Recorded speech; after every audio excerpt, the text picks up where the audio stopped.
What's going on? Welcome back to another video. I'm here, Ravensonlinungatekprs, to bring you another video on my perspective of the Baltimore Ravens and the organization.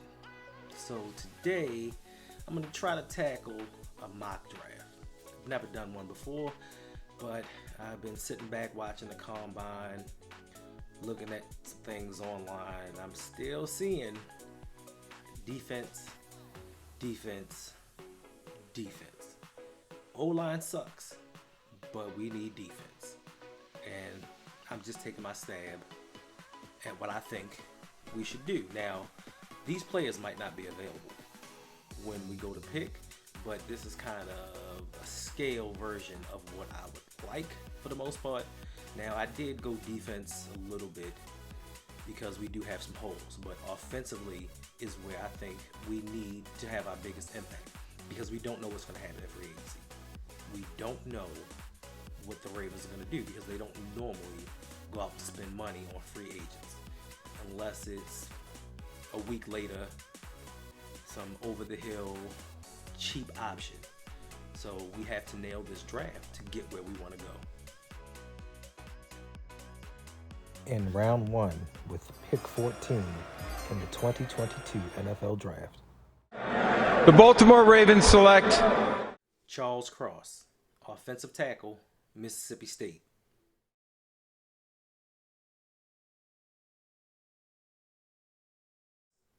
Big offensive tackle. We need that line help.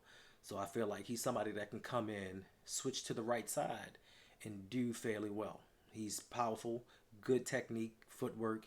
I think he would really help out.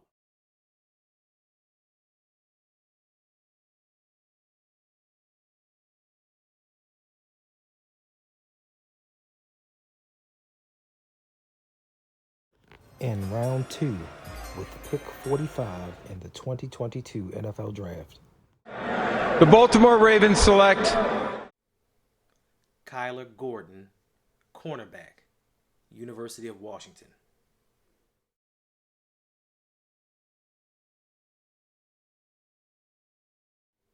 He's one of those University of Washington cornerbacks. You know, they starting to churn them out, and then they do pretty well in the league. And this gives us a little bit of depth just in case our cornerbacks aren't fully healthy until they get healthy, or it gives us possibly a solid third option or a slot corner.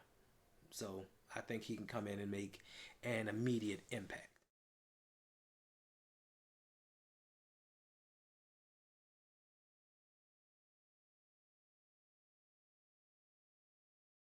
in round three with pick 76 in the 2022 NFL Draft, the Baltimore Ravens select Phidarian Mathis, defensive line, Alabama.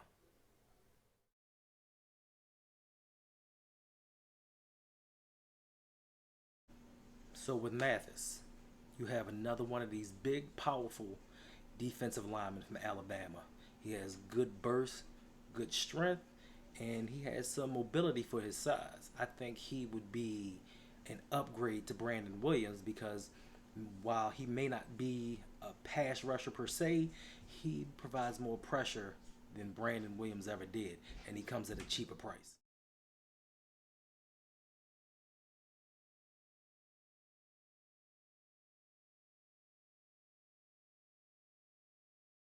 in round three with pick 99 in the 2022 NFL Draft, the Baltimore Ravens select Rasheed Walker, offensive tackle, Penn State.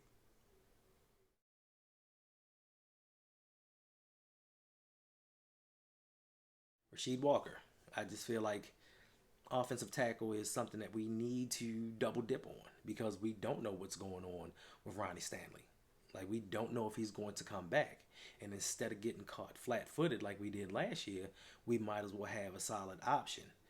That way, we can put Cross at the left and put Rasheed at the right, and we won't be stuck again. So, you know, it's a possible option for a backup.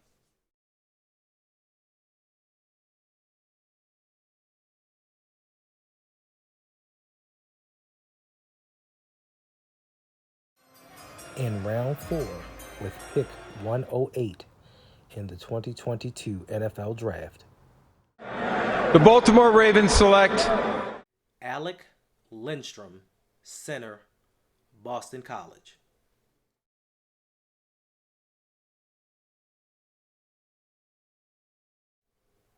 Alec Lindstrom. He can come in. He can play center right off. Like, I feel like he's good enough to start, or at least be in line to start. Depending on, because he was actually a good player at Boston College. So we pretty much taken care of the center and the tackle position. Now we just have to figure out what we're going to do at guard.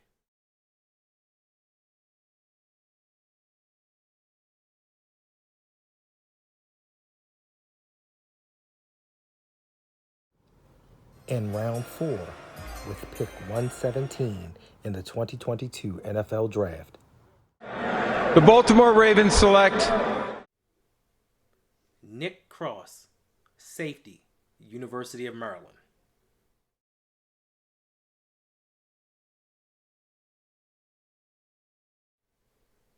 Nick Cross, speed. Like, he's rangy. Like, he has speed to get all over the field. And I believe with the right coaching, he may be that free safety that we've been missing for a while. Like, I feel like he can come in and get those turnovers. He's a little raw, but he has the athleticism to get the job done. So, Nick Cross is my pick for safety.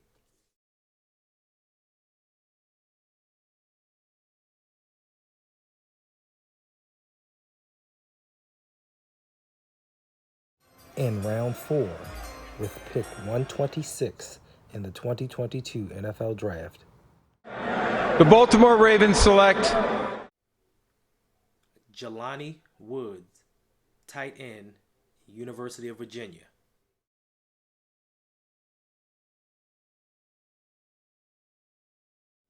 Jelani Woods. Jelani Woods is a huge man. Like, he is a huge man. And at 6'8", 6'7", 6'8", he can come in and dominate some smaller safeties, linebackers. He can block. So, that's a requirement for being a Baltimore Ravens tight end. So he can at least come in and block, especially not knowing what's going on with Nick Boyle. So, he'd be a good supplemental piece in the tight end room.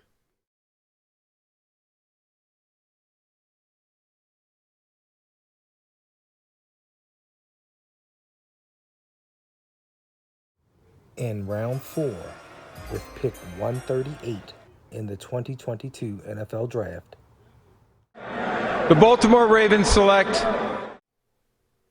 Tre Williams, edge, University of Arkansas.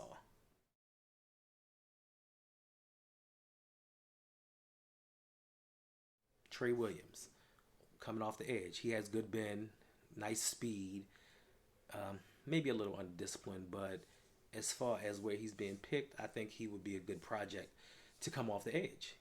And if Mike McDonald gets the most out of him like he does, his players that he did at Michigan, he could help with some of the pass rush deficiencies that we have.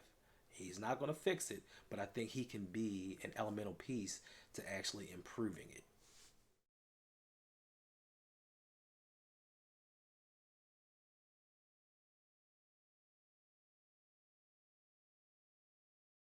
in round 4, with pick 140 in the 2022 NFL Draft, the Baltimore Ravens select Tyquan Thornton, wide receiver, Baylor.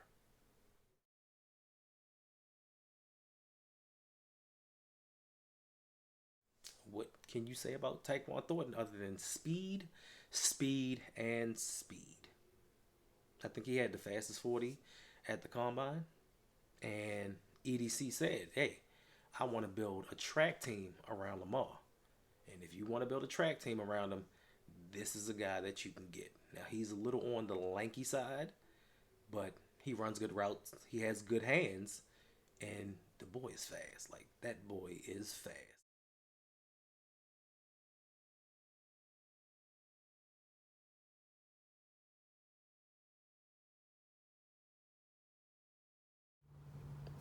in round 5 with pick 194 in the 2022 NFL Draft. The Baltimore Ravens select Micah McFadden, inside linebacker, University of Indiana.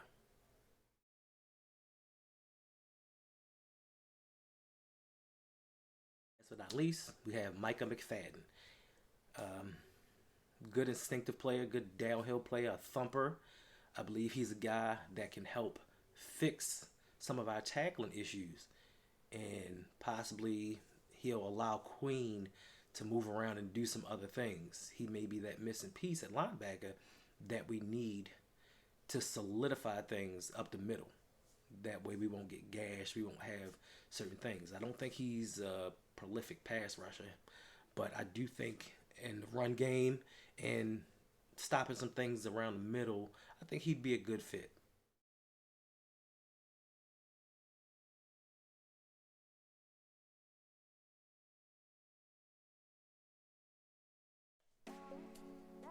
So, my biggest question is, can he play?